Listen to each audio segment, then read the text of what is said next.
décidé que tu avais des droits, comme tous les autres enfants sans différence aucune. Ton opinion doit être respectée pour tout ce qui te concerne directement. Les pays doivent tout faire pour que tout enfant ait droit à la vie et qu'il grandisse correctement. Tu as droit à l'éducation. Comme tous les enfants du monde, garçons ou filles, tu as droit à l'enseignement primaire obligatoire et gratuit. Tu dois pouvoir continuer tes études au collège, au lycée et au-delà, gratuitement ou avec une aide financière. Ainsi, tu développeras toutes tes capacités, tu apprendras le respect des autres, de tes parents, de ton pays et de la nature. Tu sauras vivre dans un esprit de paix, d'égalité et d'amitié. Tu as droit à la protection. Tu as le droit d'être protégé contre toute forme de violence. Si tu es réfugié parce que tu ne peux pas rester dans ton pays, tu dois être aidé. Tu ne dois pas travailler si cela t'empêche d'aller à l'école et de grandir. Ton pays doit protéger les enfants contre l'usage de drogue, contre l'engagement de la guerre. Enfants soldats. Si un enfant ne respecte pas la loi, la justice intervient en tenant compte de son âge, en respectant ses droits et en lui apportant une aide. Tu as droit à la participation. Tu as le droit d'exprimer ton opinion sur toute question qui te concerne. Tu as le droit de t'informer. Tu es libre de penser, de vivre selon ta région ou tes idées. Tu as le droit de te réunir et de t'associer avec d'autres.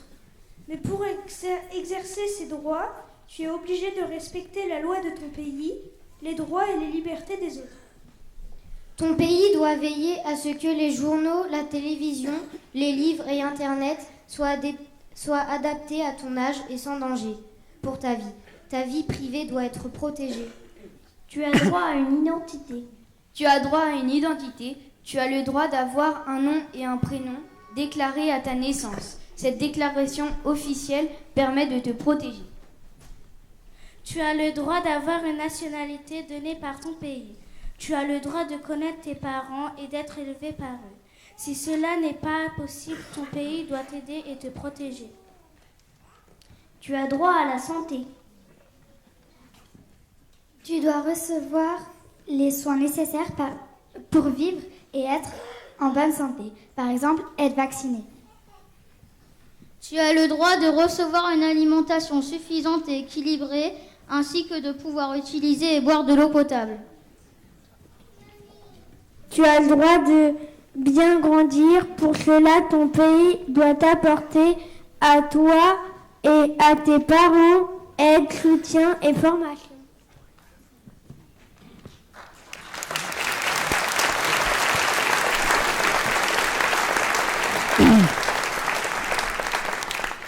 Tu as des droits. D'après la Convention internationale de l'UNICEF des droits de l'enfant du 20 novembre 1989.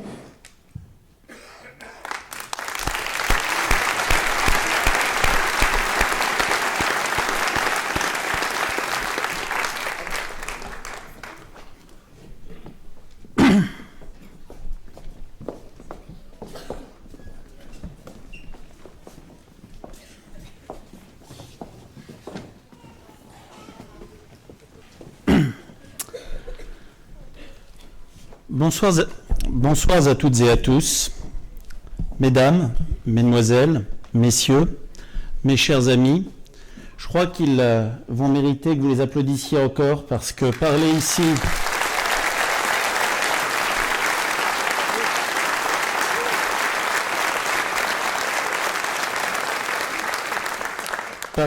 devant un public aussi nombreux, c'est toujours quelque chose de difficile. Et lire cette déclaration des droits de l'enfance, qui je crois fait sens, eh bien, est quelque chose de toujours difficile. J'aimerais aussi que vous applaudissiez le jazz band de Mency qui nous a accueillis avec Gilda Solve au chant.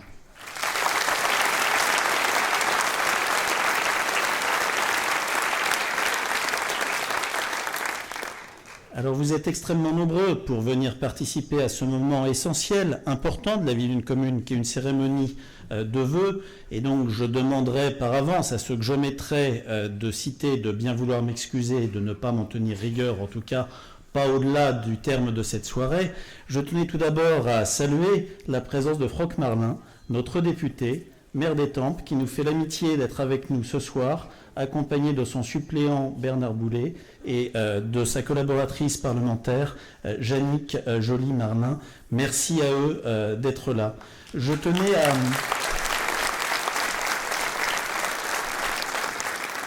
Alors, ça n'est pas que je veuille brimer les autres ou faire du favoritisme, mais si vous les applaudissez tous, on est encore là demain matin. Donc, je tenais à saluer la présence de Isabelle Perdereau, toute nouvelle conseillère régionale, de Patrick Imbert, vice-président du conseil départemental et président de la communauté de communes du Val-d'Essonne. Je tenais à saluer la présence de Caroline Parâtre, vice-présidente du conseil départemental, de Marie-Claire Chambaret, conseillère départementale et maire de Cerny, et de tous nos collègues maires qui sont à nos côtés, qui sont nombreux. Alors là, j'espère ne pas en oublier Jocelyne Boiton de Vers-sur-Essonne, Laurence Budelot de Vers-le-Petit, Jean-Pierre Delotal de Mondeville, Jacques Gombeau qui est venu avec son épouse d'Ormois, Jean-Luc Guarin de Fontenay-le-Vicomte, Wilfried Ilginga d'Auvergnat, les représentants du maire de Chancueil, du maire de Balancourt, Jacques Geoffroy, le maire de Chevannes, Marie-Annick Pierre, la maire de La Ferté-Alais, Joël Primo, le maire de Nainville-les-Roches, Gérard Rassier. Et alors lui, vous pouvez l'applaudir, parce que le maire des Chartrons, c'est son anniversaire ce soir, il le passe avec nous.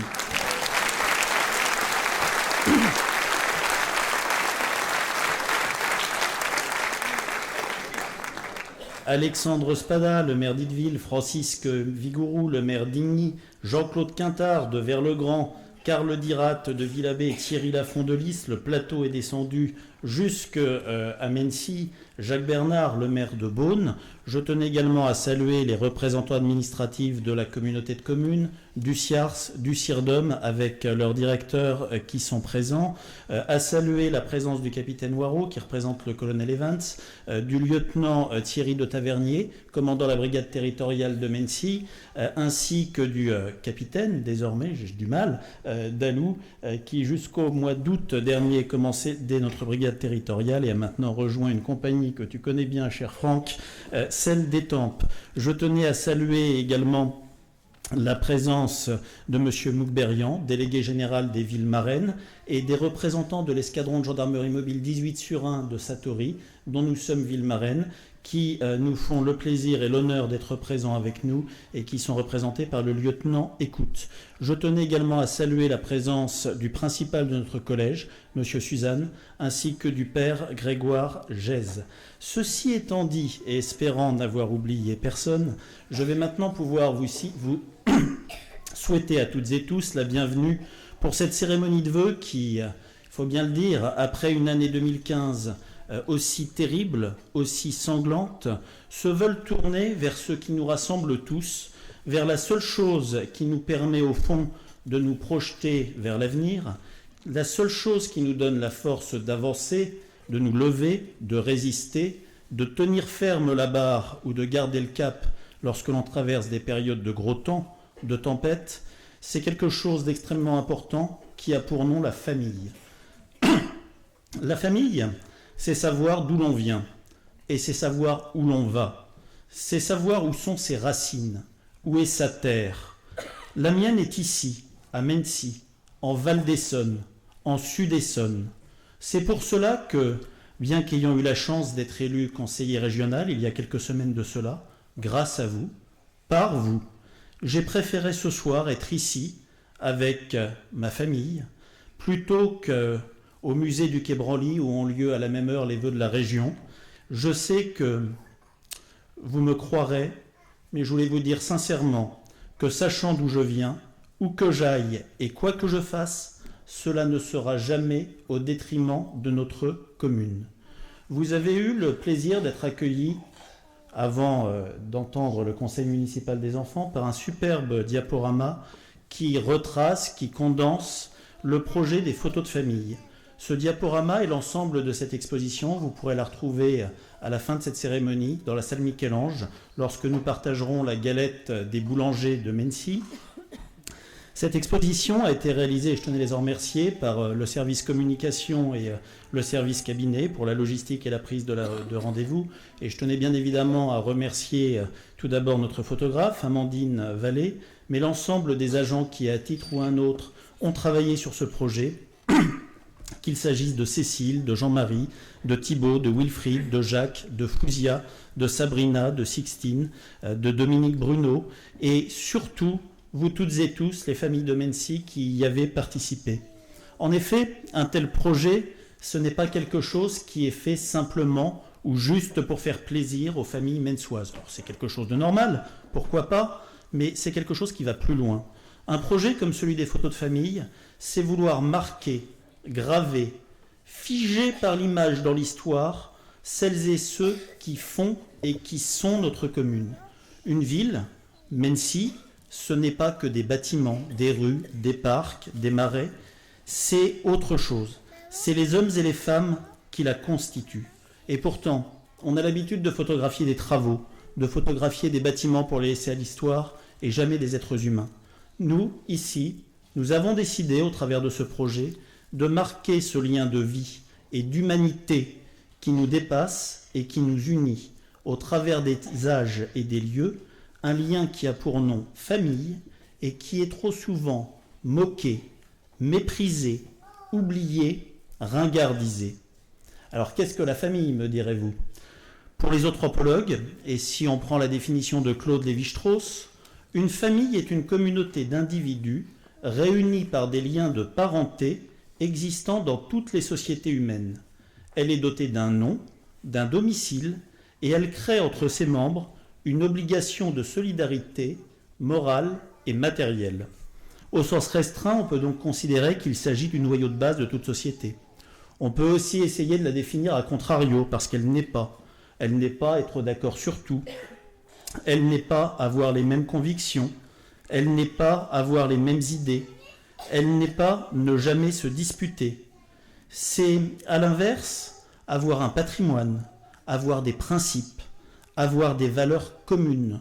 C'est les aimer, en être fier et être prêt à les défendre. C'est aussi être heureux de se retrouver entre nous, ici, ce soir, et autour de Joël, que j'avais oublié de citer tout à l'heure, notre mère honoraire, qui me fait une fois encore l'amitié d'être à nos côtés. Une famille, c'est aussi parfois plus difficile. C'est avoir le devoir de tout se dire. C'est un devoir d'honnêteté. C'est un devoir de franchise. C'est dire ce qui est possible et ce qui ne l'est pas, même lorsque cela ne fait pas plaisir.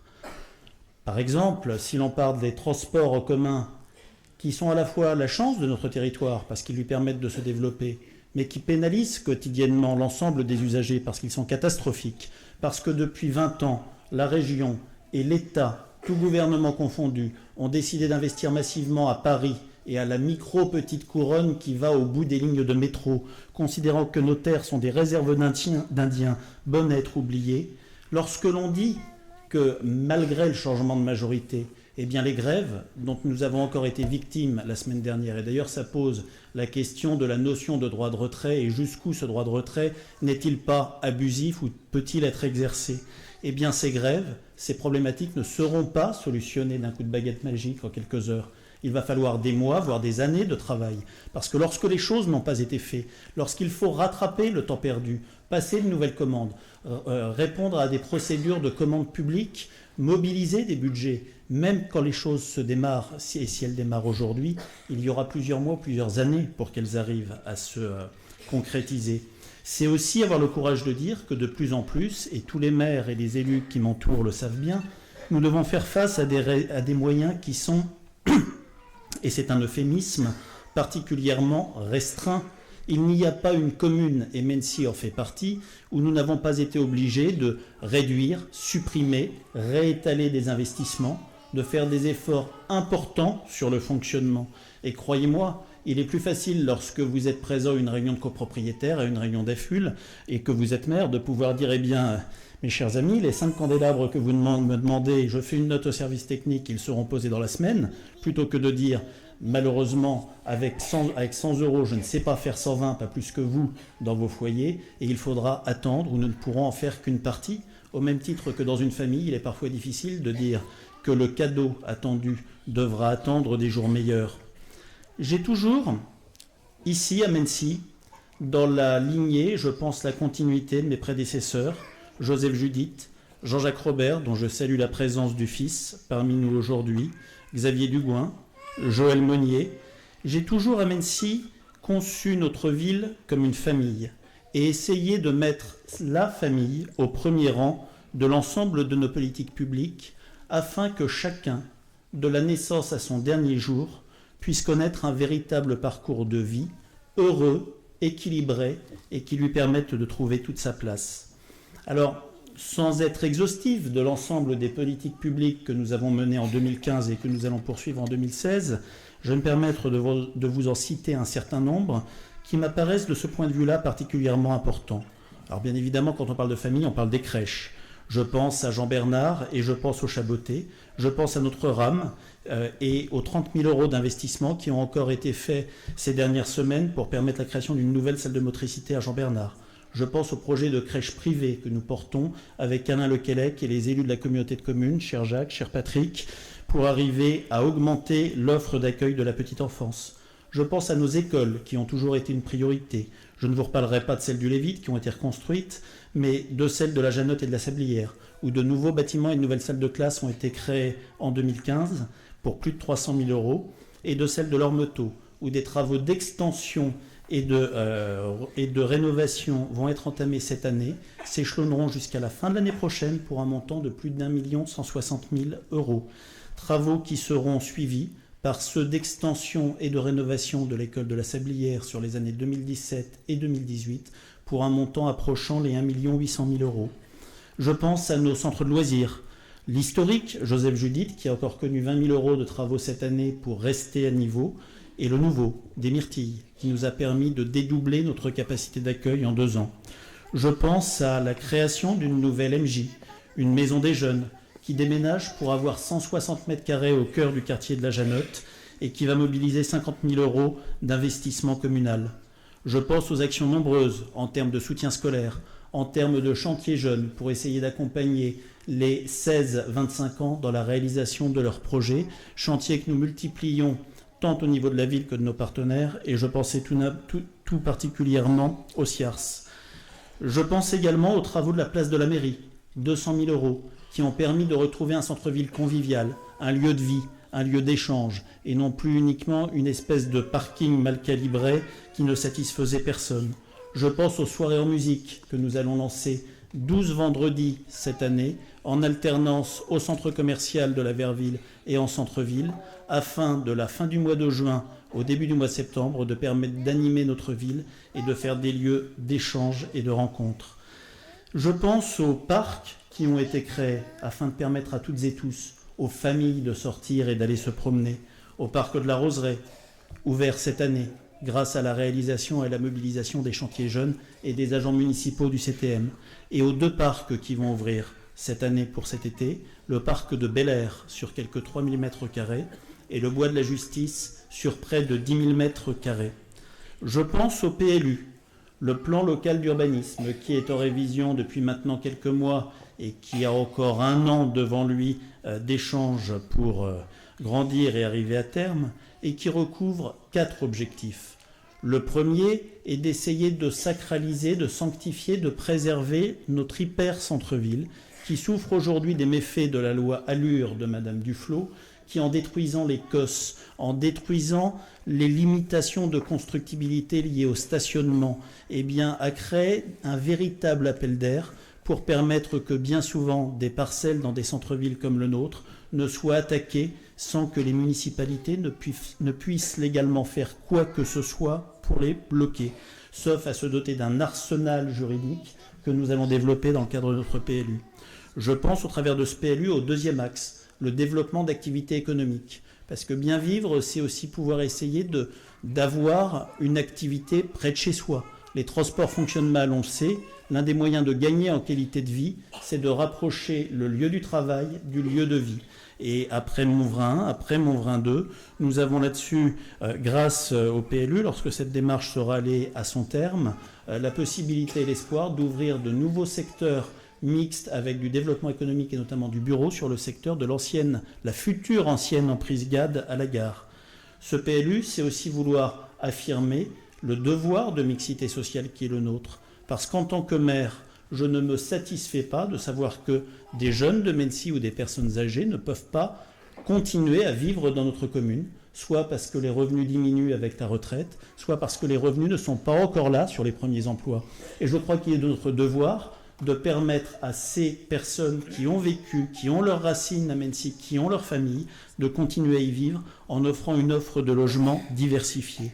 Et puis enfin, le quatrième point, et nos gendarmes qui sont ici y sont particulièrement attentifs, c'est permettre la pérennisation de notre gendarmerie en permettant sa réinstallation et son agrandissement sur de nouveaux terrains. Il faut savoir qu'aujourd'hui, contrairement à ce qu'impose la réglementation, de nombreux gendarmes de Mennecy ne sont pas logés à la caserne parce que celle-ci est trop petite. Je pense également aux travaux qui sont menés par l'OCIARS, des travaux colossaux, près de 30 millions d'euros, qui sont conduits sur le Lévite afin de remettre complètement à neuf l'ensemble des réseaux d'assainissement et d'eau potable. Ces travaux qui ont lieu en 3 phases ont démarré en 2015, va se poursuivre en 2016 et s'achèveront en 2017. Ils permettront à un peu plus de 1700 familles d'avoir une assurance que leur maison n'est pas construite sur du sable ou sur des réseaux endommagés. Je pense aux travaux de sécurisation routière. Alors certains me disent, il y a trop de barrières, il y a trop de dodanes. En général, quand on en fait, c'est parce qu'il y a des demandes de riverains qui n'osent plus sortir de chez eux, qui n'ont qu'une peur, c'est de voir leurs enfants renversés. Et ces travaux, nous allons les poursuivre grâce à un contrat départemental, et là je me retourne vers nos conseillers départementaux, Caroline, Marie-Claire, Patrick, en sécurisant le boulevard de la Verville, en agrandissant ses trottoirs, de manière à réduire la largeur des chaussées et à permettre aux enfants qui se rendent à pied au groupe scolaire de la Verville de le faire de manière beaucoup plus sécure qu'aujourd'hui. Lorsque l'on parle de sécurité, et Romain Bossard le sait bien, eh bien là aussi nous avons une action forte. Même si malheureusement, bien souvent, les lourdeurs étatiques ne nous aident pas. Je pense à la vidéoprotection, 10 caméras par an en moyenne. Et vous voyez, je vous parlais de devoir de franchise tout à l'heure. Nous avions l'année dernière budgété l'installation de 10 nouvelles caméras pour couvrir le périmètre allant de la gare jusqu'au rond-point des pompiers et tout le quartier du Bel Air et de la Janotte. Ces travaux envisagés ont fait l'objet d'inscriptions budgétaires au budget 2015 de la commune, ont fait l'objet d'appels d'offres qui ont été attribués, mais n'ont pas pu être démarrés, faute de notification de subvention de l'État, plus de 6 mois après les avoir demandés. Eh bien, la conséquence de tout ça, c'est que les gens attendent, c'est que nous prenons 1 an de retard et que parce qu'un arrêté de notification de subvention n'est pas pris dans les temps, eh bien, les gens ne se sentent pas en sécurité. Lorsque l'on parle d'aberration en termes de sécurité, et là je sens que Romain Bossard boue sur sa chaise et a envie de bondir, je parlerai de l'armement des polices municipales. Nous avons délibéré avec le conseil municipal de manière unanime au mois d'avril dernier, lors de la 2e quinzaine d'avril, pour armer notre police municipale. Nous avons saisi l'État le 5 mai dernier, 8 jours après. À ce jour, notre police municipale n'est pas encore armée, et elle ne le sera pas avant le mois d'avril ou mai. Car il faut savoir que dans ce pays, alors que nous sommes en période d'alerte terroriste, rouge, écarlate, je ne sais même plus, eh bien la durée de procédure imposée aux communes, entre le moment où la demande est faite, où les autorisations de port d'armes sont faites, les détentions sont faites, les autorisations de formation sont faites, les envois en formation des agents sont faits, les formations sont validées, il se déroule à peu près 1 an. C'est la vérité des choses auxquelles nous sommes confrontés quotidiennement et contre lesquelles nous devons nous battre. La sécurité, c'est aussi quelque chose qui relève de ce qui était avant le bon sens, la solidarité et l'entraide familiale ou l'entraide entre voisins, c'est le développement des voisins vigilants. Mais c'est quelque chose que nous avons dû prendre à bras-le-corps parce que c'est des choses qui ne se faisaient plus naturellement. Et nous avons aujourd'hui plus de 15 quartiers de la commune qui sont couverts, un maillage de près de 180 voisins vigilants. Et ce réseau a permis l'arrestation en flagrant délit au mois de décembre d'un cambrioleur qui sévissait sur le secteur du Petit Mency. Je le dis, et la justice d'ailleurs a fait son travail, puisque cette personne a été condamnée à 1 an de prison ferme en comparution immédiate. Notre commune, c'est également le soutien que nous amenons à nos associations, avec quelques 250 000 € de subventions encore votées cette année, malgré les baisses de dotation de l'État.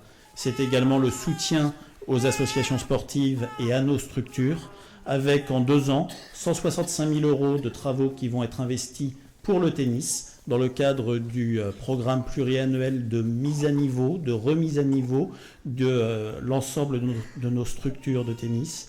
Et c'est 55 000 € qui vont être engagés pour assurer la pérennité du chauffage du gymnase Guiton.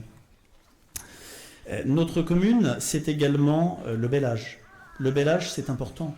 C'est important non seulement de pouvoir avoir une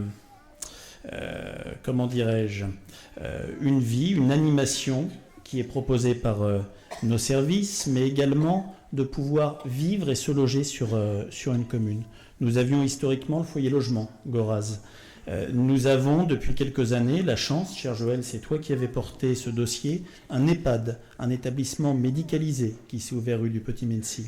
Nous aurons dans les 2 ans qui viennent 2 nouvelles structures à destination de nos aînés, de nos seniors, une résidence intergénérationnelle qui va ouvrir ses portes dans notre futur écoquartier, et puis une résidence senior privée qui viendra achever le réaménagement de l'ancienne emprise de la papeterie à la gare. Mais c'est également une commune travaillée pour le collège, même s'il s'agit d'une compétence départementale. Cette année, nous allons créer, en juillet-août, 70 nouvelles places de stationnement, 20 dans le prolongement du parking actuel du collège et 50 sur l'avenue de Villeroy, afin de faciliter le rôle des parents qui se rendent au collège quotidiennement et également de permettre aux résidents de la résidence du Regard de se garer plus facilement. Ces travaux d'un montant de 136 000 € bénéficient, et je remercie l'ensemble des élus communautaires et son président qui sont ici, d'un fonds de concours de la CCVE. La ville seule n'aurait pas pu les porter. Je vous disais tout à l'heure, la vie économique, c'est important, rapprocher le lieu de travail du lieu de vie. Eh bien, nous y travaillons, notamment avec Jacques Gombeau, Alain Lequelec, Patrick Imbert, en développant Montvrin 2. Nous avons créé cette année, et ça a été, hélas, aurais-je envie de vous dire, un succès, pour la première fois un forum de l'emploi, que nous avons pu porter à 2 reprises, grâce à l'investissement d'une 40aine d'entreprises du secteur qui nous ont fait le plaisir et l'honneur de venir. Une ville comme Mency, c'est aussi une ville de culture et d'animation. Et je sais que Francis Potier veille particulièrement sur ces sujets. C'est une ville qui est fière d'un conservatoire qui est une de ses figures de proue, qui est pour nous une vitrine. C'est une ville où il est possible la même année d'aller voir l'ONIF ou des concerts de rock. C'est une ville qui va encore cette année, grâce au travail de Francis, de Laetitia Lebac, de Bruno Carani, proposer au début du mois de juillet une journée que vous découvrirez dans le cadre de ce que nous allons appeler les Folies du Parc, et qui sera une journée de contes déambulatoires dans notre parc. C'est une ville qui, grâce à Claude Garot, Jacques Joël et tous les bénévoles qui travaillent avec eux, propose chaque année, et ce sera le cas le week-end prochain en 8 encore, un festival du livre. C'est une ville qui, au travers de son programme d'animation, permet aux Mensois de bénéficier de braderies, d'une fête de la musique, du Dreamscar, des marchés de Noël ou encore du Mency en fête pour le 14 juillet. Et puis je ne peux pas vous parler des projets de notre commune sans parler des 2 qui pour moi sont les plus structurants pour les 2 années qui viennent. Je vois Jean-Luc Guarin qui est sur sa chaise, qui voit de quoi je vais parler. Tout d'abord la piscine, fermée en janvier 2008 par le département de l'Essonne pour des raisons essentiellement économiques et politiques. Piscine qui fait l'objet des derniers arbitrages d'appel d'offres à la communauté de communes, sur lesquels nous travaillons particulièrement avec Patrick, Jacques Gombeau, Jean-Luc Guarin, qui suit tout à fait particulièrement ce dossier, et qui devrait nous permettre le mois prochain d'avoir un groupement désigné dans le cadre d'une délégation de service public, une DSP, pour procéder à la reconstruction et à l'exploitation de cet équipement, c'est-à-dire qu'il aura fallu globalement 10 ans entre la fermeture et la réouverture de l'équipement, puisque si ce dossier est, comme je l'espère, attribué au mois de février, le temps légal des dépôts de permis de construire et incompressible des constructions font que dans 2 ans, nous pourrons, je l'espère, annoncer lors de ces vœux la date exacte de l'inauguration, si tant est qu'elle ne se fasse pas en même temps. Et puis, deuxième dossier structurant pour notre commune, c'est celle de la création d'un cinéma sur la zone d'activité de Montvrin 2, qui va être possible, la commune s'étant portée acquéreur auprès de la communauté de communes d'un foncier de 5000 m², qu'elle va confier en BEA, en bail amphithéotique administratif, à un porteur privé qui construira et exploitera 3 salles de cinéma, et nous pouvons espérer une ouverture de cet équipement pour la fin de l'année 2017.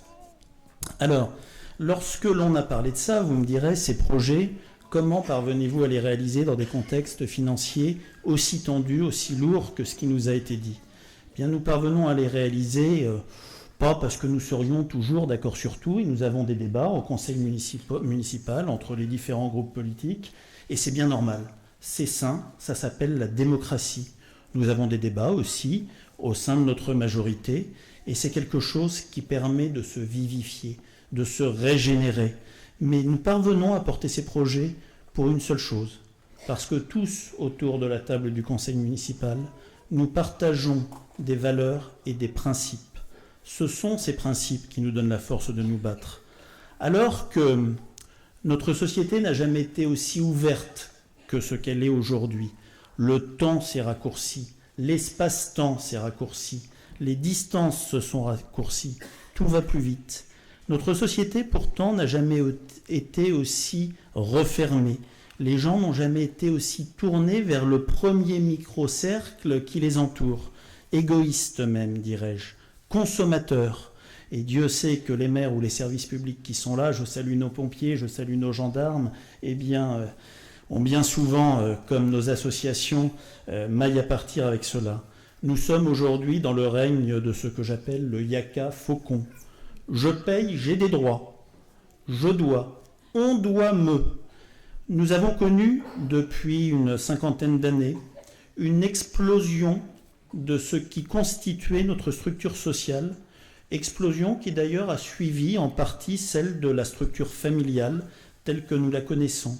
Cette explosion, cette sorte de renoncement à s'impliquer, cette sorte de logique de consommation exacerbée sur tout et sur les services, elle a des coûts colossaux. Elle génère des dérives irrécupérables. Et lorsque je parle de coûts et de dérives, je ne parle pas que de la délinquance ou de la prédélinquance de mineurs, ce qui est souvent la première chose à laquelle on pense. Non, je parle et je pense à tous les domaines de la vie courante. Aux problématiques de garde d'enfants qui ne se solutionnent plus entre familles ou entre amis, aux problèmes de l'accompagnement dans le grand âge et dans la dépendance, aux problèmes des soutiens scolaires. Je parlais tout à l'heure dans un autre registre des voisins vigilants. Qu'est-ce que les voisins vigilants, si ce n'est remettre du lien, réamener des gens à se parler, à avoir des logiques de village comme nous avions dans le temps? Qu'est-ce d'autre? C'est juste essayer de remettre du bon sens, de remettre des clochers au centre du village. C'est le nettoyage des rues ou le salage des rues. Tous les maires qui sont là le savent bien. Il y a 40 ans, les communes dépensaient 0 € en nettoyage ou en salage. Pourquoi? Les gens nettoyaient chacun le trottoir devant leur maison ou le salaient. Aujourd'hui, une commune comme Mennecy dépense plusieurs centaines de milliers d'euros par an en nettoyage, entre les entreprises privées, nos agents municipaux, les moyens que nous achetons, et même comme cela, le nettoyage n'est pas toujours satisfaisant. Nous sommes véritablement dans une situation où la société, les institutions ont dû essayer à coût d'argent public, c'est-à-dire à coût de votre argent, de compenser le recul du devoir d'entraide et de solidarité qui existait préalablement. Je crois que notre responsabilité collective, si nous devions la définir aujourd'hui, quelle serait-elle? Elle serait de veiller les uns sur les autres, d'essayer de retrouver ce bon sens terrien dont je vous parlais tout à l'heure. Notre responsabilité, elle est de ne pas se reposer systématiquement sur autrui, sur l'autre, sur les institutions. Elle est que chacun prenne sa part, que que chacun fasse sa part, aussi petite soit-elle. Notre devoir aujourd'hui, il est de nous investir pour notre ville. Pour nos villes, serais-je tenté de dire, car mes chers collègues, je pense que les difficultés que nous avons à Mennecy, vous les vivez aussi de manière plus ou moins exacerbée, mais vous les vivez.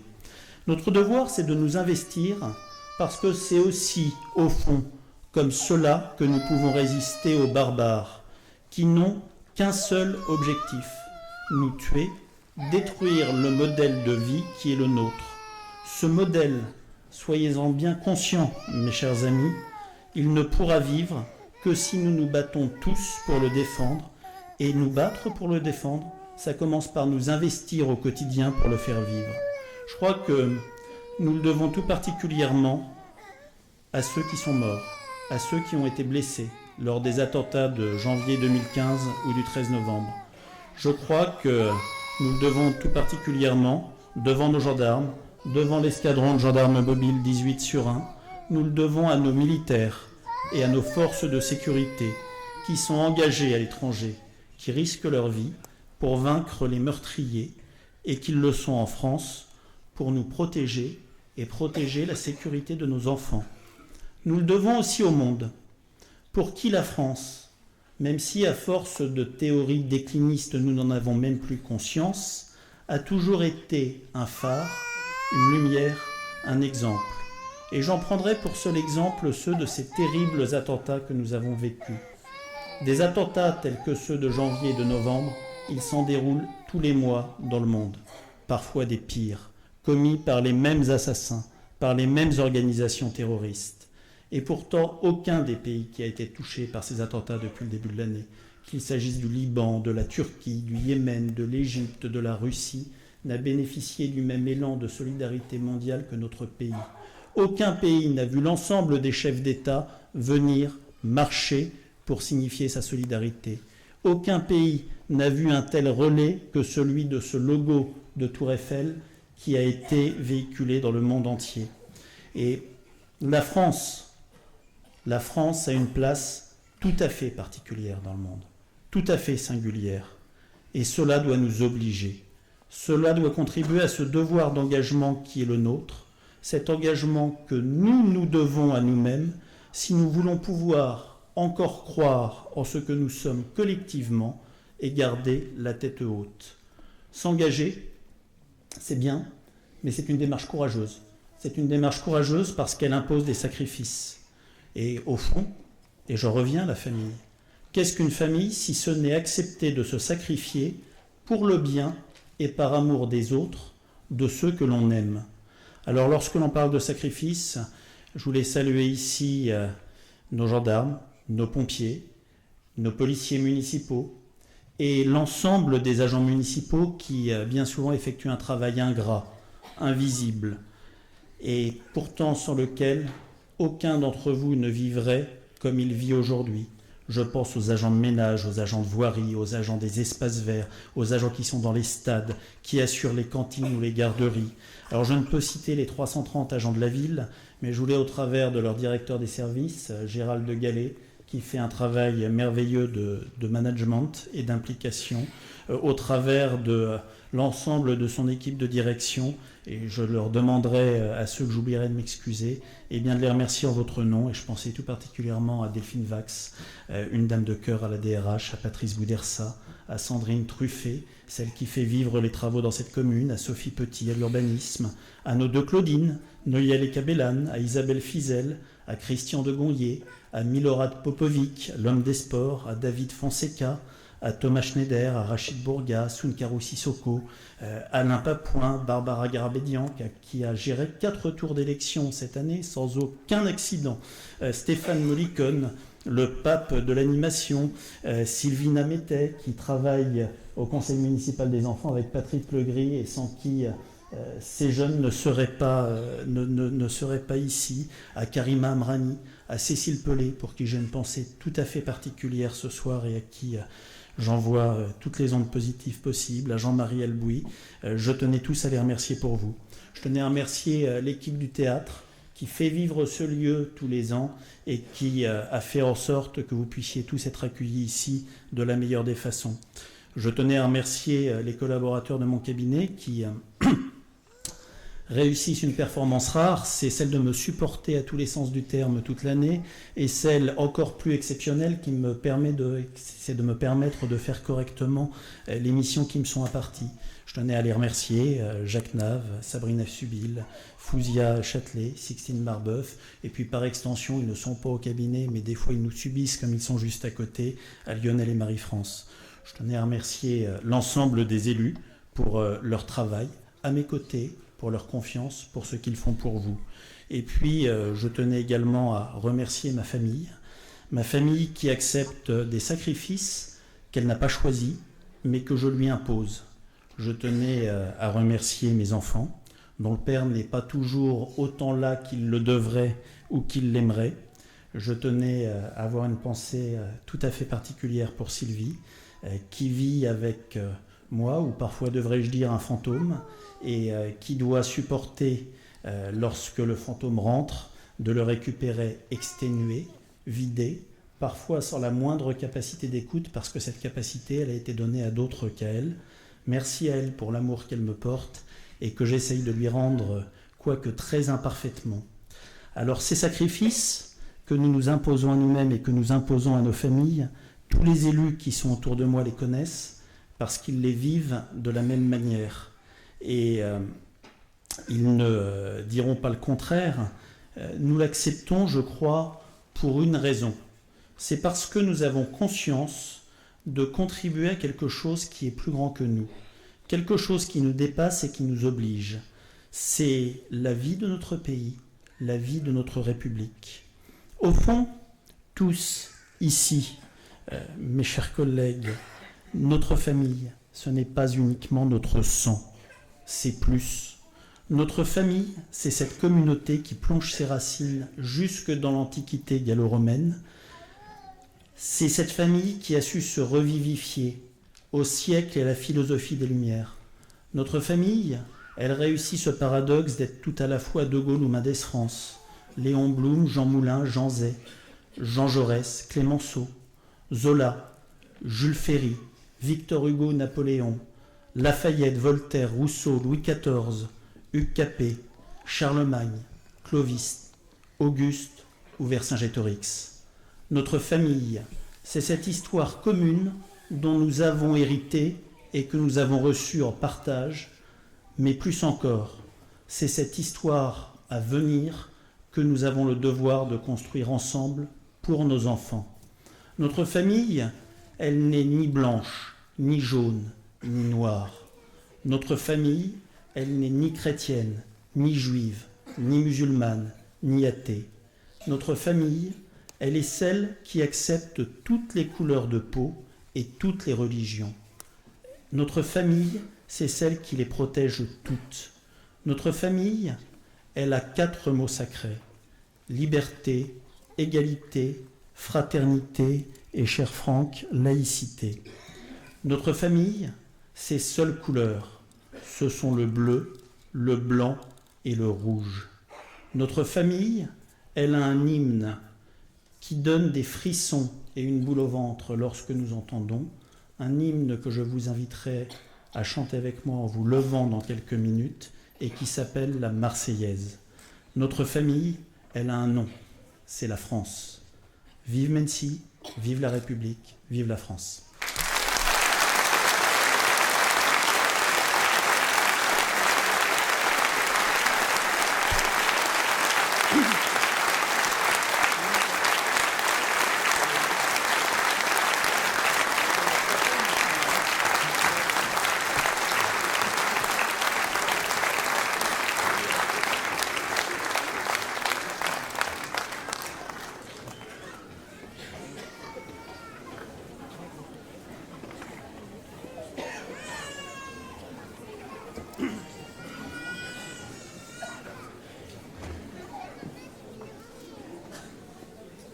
Allons enfants de la patrie, le jour de gloire est arrivé.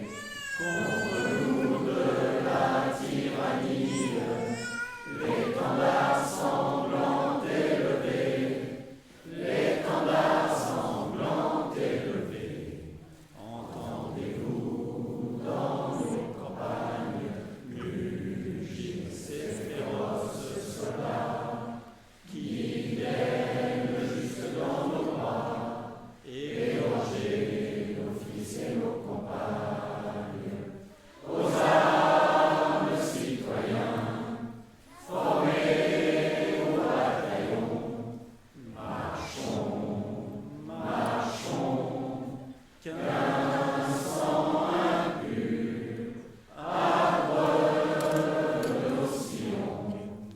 Merci à vous.